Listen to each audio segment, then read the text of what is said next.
Hello everyone. आप सोच रहे होंगे ये अलग कौन से टॉपिक पे आज बात करने जा रहा है।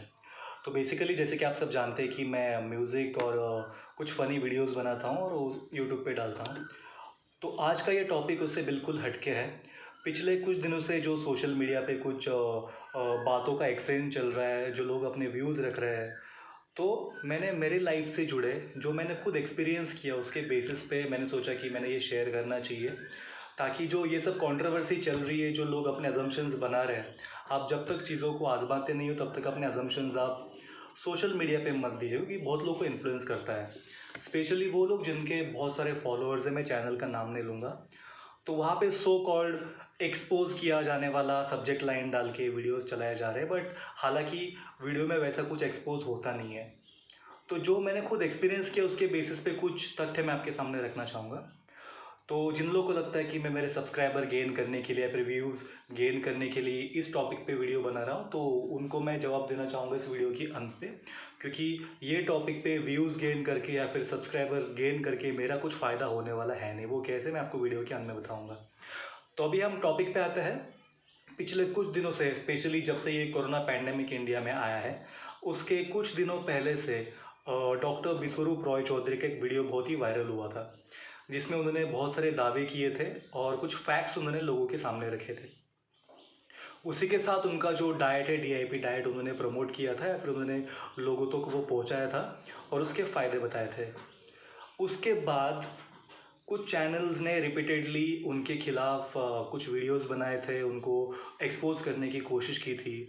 लेकिन अगर आप उस वीडियोस के कमेंट सेक्शन में जाके देखते हो, फर्स्ट ऑफ ऑल उस वीडियोस को, जितने भी वीडियोस यूट्यूब पे आप जाके देख सकते हो, जितने लोगों ने दावा किया है कि हमने डॉक्टर विश्वरूप रॉय चौधरी को एक्सपोज किया है, उनके सारे वीडियो के डिसलाइक रेशो को अगर आप देखोगे आपको सच्चाई समझ में आ जाएगी। उसके अलावा अगर आप उस वीडियोस के कमेंट सेक्शन में जाते हो, आपको सारे कमेंट्स डॉक्टर विश्वरूप रॉय चौधरी के सपोर्ट में दिखेंगे। आपको रेयरली या फिर आपको कोई कमेंट ऐसा दिखेगा नहीं जहाँ पे उनको निगेटिव कुछ बोला गया हो। तो इतना ट्रस्ट उन्होंने गेन किया है, क्योंकि जब भी वो बात करते हैं अपने फैक्ट सामने रखते हैं, उसके प्रूफ सामने रखते हैं और उसका डॉक्यूमेंटेशन सामने रखते हैं। जितने लोगों ने उनको एक्सपोज करने की कोशिश की है, उनके पास ना कोई डॉक्यूमेंट्स थे ना कोई तथ्य थे। जस्ट अपने चैनल का व्यूज़ बढ़ाने के लिए या फिर अपने चैनल के सब्सक्राइबर्स बढ़ाने के लिए ये टॉपिक पे बहुत लोगों ने वीडियोस बनाए थे, बट उनको उसका जवाब उनके कमेंट सेक्शन में मिला है और डिसलाइक्स में मिला था। कुछ हफ्ते पहले ही एक बहुत ही फेमस चैनल यूट्यूब पे, मैं चैनल का नाम नहीं लूँगा, तो वहाँ पे एक डिबेट कराई गई थी। वहाँ पे कोई एक जानकार थे, डॉक्टर विश्वरूप रॉय चौधरी थे और एक जाने माने डॉक्टर थे जो कि खुद भी एक यूट्यूबर है। तो ये मैंने जब वीडियो देखा तो आप भी देखने के बाद फील करोगे कि यहाँ पे स्पेशली डॉक्टर विश्वरूप रॉय चौधरी को टारगेट किया जा रहा था। जो भी प्रूफ मांगना है बस उनसे मांगना है, जो भी टारगेट करना है उन्हीं को करना है। टोटल 4 लोग इस डिबेट में थे। 3 लोग मिलके एक बंदे के पीछे एक एक सेंटेंस को लेके लगे थे। लेकिन आप उस वीडियो में भी देखोगे उसका डिसलाइक रेशो, उस चैनल में जितने भी वीडियोस अपलोड किए थे उसके मुकाबले ये वीडियो का डिसलाइक रेशो बहुत ही ज़्यादा था। प्लस कमेंट सेक्शन में भर भर के उनको और सपोर्ट मिला था। तो जितने लोगों ने उनको, उनके नाम को ख़राब करने का कोशिश किया है, उतना ही उनको लोगों का सपोर्ट मिला है। हर एक उस वीडियो के बाद में भी जिस वीडियो में उनका नाम ख़राब करने की कोशिश की है, उनको उसी वीडियो से सपोर्ट मिला है। वो कहते हैं ना कि जो सच्चा इंसान होता है उसके पीछे पूरी दुनिया खड़ी होती है। तो जनता का इतना सपोर्ट उनके साथ में है। अब आते हैं कुछ फैक्ट्स के ऊपर, ठीक है। अब यहाँ पे 2 विषय है। लोग उनको बैक कर रहे हैं कि उनका जो डीआईपी डाइट का थेरेपी है या फिर जो प्रोसीजर है, उनको बहुत लोग को फ़ायदा मिला है। अब इसमें अगर आप देखोगे कि इसमें सिर्फ आपको फल और फ्रूट्स का इस्तेमाल करने कहा गया है और इसमें कुछ आपको टाइमलाइन दी है, कौन से टाइम को क्या करना है, ठीक है। इसके मुकाबले जो इनका नाम खराब करने के लिए जो लोग वीडियोस बना रहे हैं वो सपोर्ट करते हैं एलोपैथी मेडिसिन को। अब ये मेडिसिन का सबको ही पता है कि ये मेडिसिन का फ़ायदा हो भी सकता है और उसका रिएक्शन भी हो सकता है। इसके फ़ायदे भी है, इसके नुकसान भी है। जिस इंसान के बॉडी को सूट कर गया वो ठीक भी हो जाएगा, लेकिन उसका रिएक्शन भी हो सकता है, उसकी भी गारंटी नहीं है। सिमिलरली जो उन्होंने ट्रीटमेंट सजेस्ट किया था कोरोना पैंडेमिक के लिए कि कुछ पेशेंट आप हमें दीजिए, क्योंकि इसको ट्रीटमेंट अब तक एलोपैथी में भी नहीं है। जो वहाँ के डॉक्टर्स हैं उनके पास भी मेडिसिन है नहीं, उनके पास भी कोई ऐसा सॉल्यूशन, कोई फॉर्मूला है नहीं कि जो पेशेंट को ठीक कर सके। सिमिलरली आयुर्वेदिक भी है, लेकिन जो भी मेडिसिन यूज़ किए जा रहे हैं कोरोना पेशेंट को ट्रीट करने के लिए, उसके रिएक्शंस भी उतनी ही है। उसको हर एक इंसान डाइजेस्ट नहीं कर सकता है, उसमें उसकी हालत और ख़राब हो सकती है। उसके अपोजिट अगर आप आयुर्वेदिक के मेडिसिन को टेस्टिंग के लिए यूज़ करते हो तो उसका रिवर्स इम्पैक्ट कुछ भी नहीं है, उसके साइड रिएक्शंस कुछ भी नहीं है। उससे फ़ायदा होता है तो वेल एंड गुड, लेकिन उससे एटलीस्ट नुकसान तो नहीं होगा। जो पेशेंट है उसकी जान और तो ख़राब नहीं हो जाएगी। तो ये फैक्ट उन्होंने सामने रखा था। अब आते हैं उनके डाइट के ऊपर। कुछ लोगों ने कहा था कि फ्रूट खा के कोई ठीक कैसे हो सकता है। जो डायबिटीज़ का मेडिसिन है, फिर किसी भी बीमारी का मेडिसिन है, आप लंबे समय तक लेते हो तो आपकी बॉडी को उसकी आदत लगती है, आप उस मेडिसिन के बिना जी नहीं सकते हो। लेकिन आपने कभी ऐसा सुना है कि कोई इंसान फ्रूट खा के बीमार हो गया, किसी को संतरे का साइड रिएक्शन हो गया, किसी को केला खा के उसके मुंह में छाले पड़ गए? कभी आपने सुना है कि ग्रीन सब्जियां खाने के बाद किसी को चक्कर आया है, किसी का वेट बढ़ गया? ये जो डाइट है, इसका मान के चलते कि कुछ भी फ़ायदा नहीं होगा, मान के चलते हैं, लेकिन इसका नुकसान भी तो नहीं है। अब मैं बात करता हूँ जो मैंने खुद एक्सपीरियंस किया। कोरोना पैंडेमिक हो गया अभी ऑलमोस्ट 2.5 से 3 महीने होने को आ रहे हैं। उसके कुछ दिन पहले ये वीडियो वायरल हुआ था, तो उन्होंने वहाँ पे ये डाइट को बताया था। अभी कोरोना के लिए नहीं, एक नॉर्मल डाइट के तौर पे मैंने उसको यूज़ किया, क्योंकि मुझे बचपन से लेकर अब तक बहुत ही प्रॉब्लम था एलर्जीज़ का। हर एक चीज़ की एलर्जी, धूल में जाओ धूल की एलर्जी, ये सीज़न चेंज हुआ उसकी एलर्जी, छाछ पिया उसकी एलर्जी, दूध पिया उसकी एलर्जी, बहुत सारी चीज़ों की एलर्जी थी। तो मेरी बॉडी बहुत ही एडिक्टेड हो चुकी थी सिट्रिजिन नाम के एक मेडिसिन से। जब तक मैं सिट्रिजिन लेता हूँ तब तक एलर्जी नहीं होती है, तब तक छींकें नहीं आती है, सर्दी नहीं होती है, आंखें लाल नहीं होती है। जिस दिन मैंने सिट्रिजिन नहीं खाया उस दिन सारे रिएक्शंस फिर से चालू हो जाते हैं, और इतने सीवियर लेवल पे कि साल में हर दिन, ऑलमोस्ट हर दिन नाक बहती रहेगी, खांसी होती रहेगी, कफ बढ़ता रहेगा, आंखें खुजाती रहेगी और पसीना बहुत आता रहेगा। ये शायद से आप लोगों ने, बहुत लोगों ने एक्सपीरियंस किया होगा। तो इन सब से बचने के लिए सिट्रिजिन टैबलेट में यूज़ करता था, और बॉडी को उसकी इतनी आदत हो गई, इतनी आदत हो गई कि हर दिन मुझे वो टैबलेट लेनी पड़ती थी। अगर वो टैबलेट में नहीं लेता तो मुझे नींद भी नहीं आती थी। तो स्पेशली वैसे भी वर्क फ्रॉम होम था, 3 महीने वैसे भी घर पे गुजारने थे, तो एक ट्रायल के लिए मैंने सोचा कि क्यों ना इस डाइट को ट्राई किया जाए। जब आप ऑफिस में जाते हो तो ये सब चीज़ों का आपको प्रॉब्लम होता है, लेकिन आप घर पे रहते हो तो आप चीज़ें मैनेज कर सकते हो। तो मैंने डिसाइड किया कि कुछ भी हो, अगले एक हफ्ते तक मैं मेडिसिन लूँगा नहीं, कितनी भी सर्दी हो, कितनी भी खांसी हो, इस मेडिसिन से मुझे पीछा छुड़ाना है। तब से मैंने वो डाइट फॉलो करना स्टार्ट किया। पहले 2-3 दिन कुछ भी इसका ज़्यादा इम्पैक्ट दिखा नहीं, बट कुछ नुकसान भी दिखा नहीं। एक हफ्ते बाद मैंने जब ये कंटिन्यू करना चालू किया, उसके बाद स्लोली एक 15 दिन के बाद ये जो एलर्जी नाम की चीज़ थी वो आज कंप्लीटली गायब है। कंप्लीटली गायब है। तब से लेके आज तक ना कोई सर्दी का प्रॉब्लम है, ना किसी चीज़ की एलर्जी होती है। और जो जिन चीज़ों से उन्होंने दूर रहने को कहा था, दूध की चीज़ें और फैक्ट्री वाली चीज़ें, वो मैंने कंप्लीटली स्टॉप कर दी थी। एनिमल प्रोडक्ट्स, ग्रीन वेजिटेबल्स और फ्रूट्स के बेसिस पे ना सिर्फ एलर्जी से ही बाहर निकलने के लिए फ़ायदा हुआ, तब से बॉडी में एक अलग सी एनर्जी, आप दिन भर चुस्त रहते हो, आपको डलनेस फील नहीं होता है। निगेटिव हम जो फील करते हैं ना, बहुत ही निगेटिव मोड में चले जाते हैं, बहुत ही डलनेस आता है, दिन भर वीक सा लगता है, वो कंप्लीटली गायब हो चुका है। कंप्लीटली कंसंट्रेशन बढ़ चुका है। और जो मेडिसिन में लेता था, मैंने पिछले लगभग 20 दिनों से मैंने उस मेडिसिन को टच तक नहीं किया। हालांकि जो मेडिसिन का मेरे पास जो स्ट्रिप था, मैं पूरा स्ट्रिप खरीद के रखता था, उस स्ट्रिप मैंने पूरा का पूरा फेंक दिया कि कॉन्फिडेंस भी आ चुका है कि जब तक ये डाइट पे मैं हूँ तब तक इन सब चीज़ों की भी आदत अभी आगे कंटिन्यू नहीं नहीं कर सकता मैं, और करना भी नहीं चाहिए। तो ये था मेरा पर्सनल एक्सपीरियंस। तो इसके फ़ायदे क्या हुए? सबसे पहले जो एडिक्शन था बॉडी को एलोपैथिक मेडिसिन का, जिसके बिना मैं जी ही नहीं सकता था, जो एक मेरा मेंटल ब्लॉक था कि ये मेडिसिन नहीं है तो मैं बीमार रहूँगा, मैं कहीं पे कंसंट्रेट कर नहीं पाता था, इरिटेशन, हमेशा दिमाग चिड़चिड़ा, हर एक पे गुस्सा निकालना, ये सब चीज़ें होती जब आप बीमार रहते हो कंटिन्यूसली। लेकिन जब आपकी बॉडी चुस्त रहती है तब आप में एक पॉजिटिवनेस आता है, आपका दिमाग ठंडा रहता है, कंसंट्रेशन बढ़ता है, आपसे काम अच्छा होता है, आप ध्यान लगा के काम कर सकते हो। तो इन सब चीज़ों से आपका जो निगेटिव थॉट है, जो इरिटेशन है, वो निकल जाता है, आपका चिड़चिड़ापन कम हो जाता है, आपका दिमाग काम रहता है।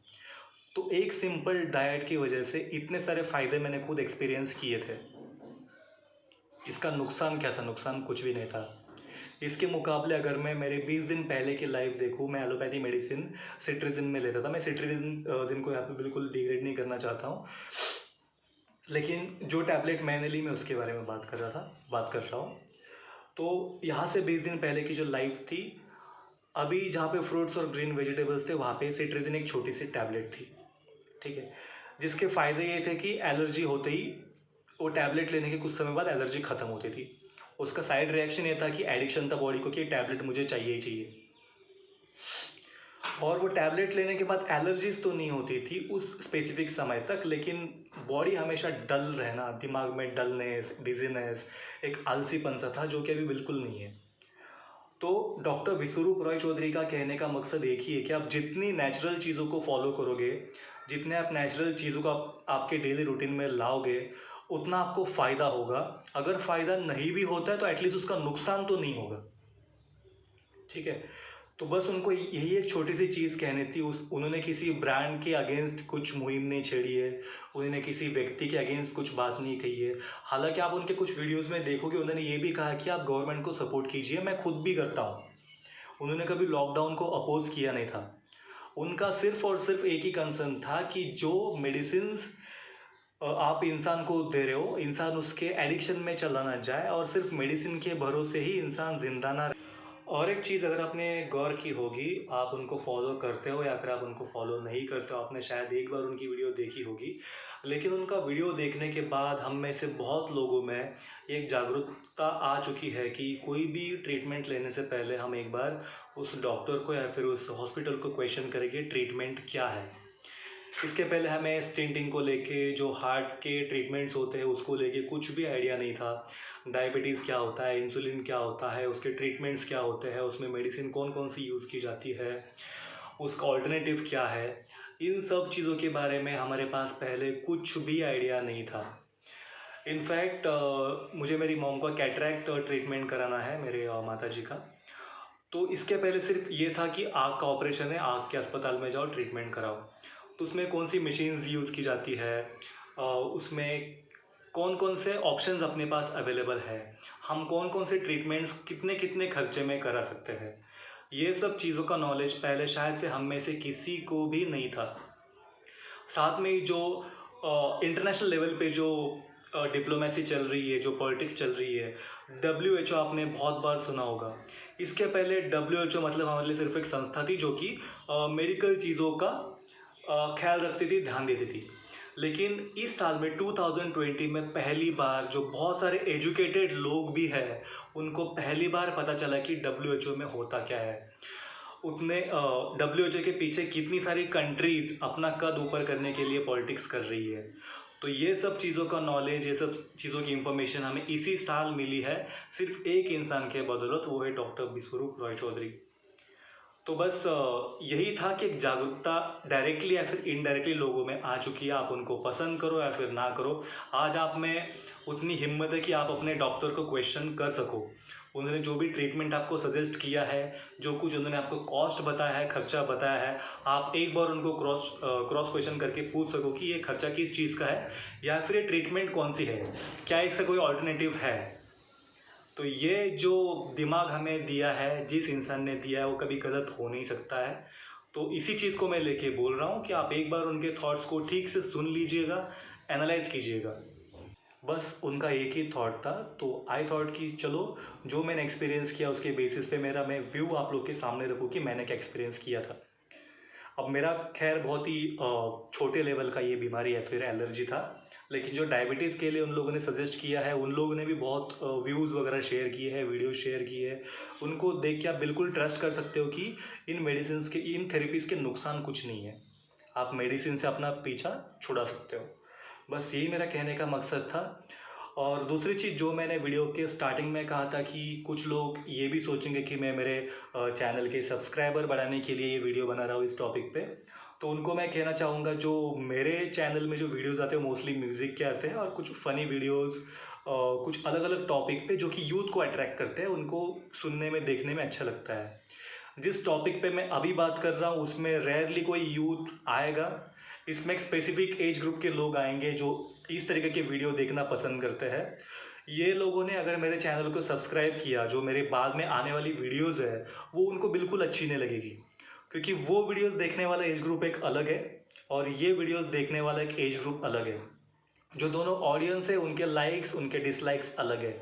तो जो लोग मेरे वहाँ के सब्सक्राइबर्स हैं उनको इस वीडियो में बिल्कुल रुचि नहीं आएगी, और जो लोग मुझे ये वीडियो देखने के बाद सब्सक्राइब करेंगे वो मेरे आने वाले वीडियोस को बिल्कुल पसंद नहीं करेंगे, क्योंकि वो एक अलग ही टॉपिक है। एक फ़नी वीडियोस में बनाता हूँ, फ़नी सॉन्ग्स में बनाता हूँ, तो ये ऑडियंस को वो टॉपिक बिल्कुल पसंद नहीं आएगा। तो मैं बोलूँगा कि ये वीडियो देखने के बाद यहाँ पे मुझे सिर्फ मेरे व्यूज़ शेयर करने थे। जो निगेटिविटी लोग फैला रहे हैं, जो गलत चीज़ों को फैला रहे हैं बड़े प्लेटफॉर्म पे, मैं उनको रिक्वेस्ट करूँगा कि वैसे आप बिल्कुल ना करें। आपने ऑलरेडी बहुत सारा ऑडियंस गेन किया है, आपको बहुत लोग सुनते हैं, तो आपका एक नेगेटिव चीज़ बहुत लोगों को इन्फ्लुएंस कर सकता है। मुझे अगर सब्सक्राइबर गेन ही करना है, मुझे अगर व्यूज़ गेन ही करना है, तो टॉपिक बहुत सारे हैं। अगर मैं मेरे जोन में देखूँ तो फिलहाल हॉट टॉपिक चल रहा है यूट्यूब वर्सेस टिकटॉक में, वहाँ पे जा वो टॉपिक पे मैं वीडियो बना के सब्सक्राइबर गेन कर सकता था, शायद से मैं करूँगा भी। लेकिन यहाँ पे मैं रिक्वेस्ट करूँगा कि जिन लोग ये वीडियो देख के मुझे सब्सक्राइब करना चाहते हैं प्लीज़ सब्सक्राइब मत कीजिए। अगर आपको मेरे म्यूज़िक अच्छे लगे आप वहाँ पे सब्सक्राइब कीजिएगा।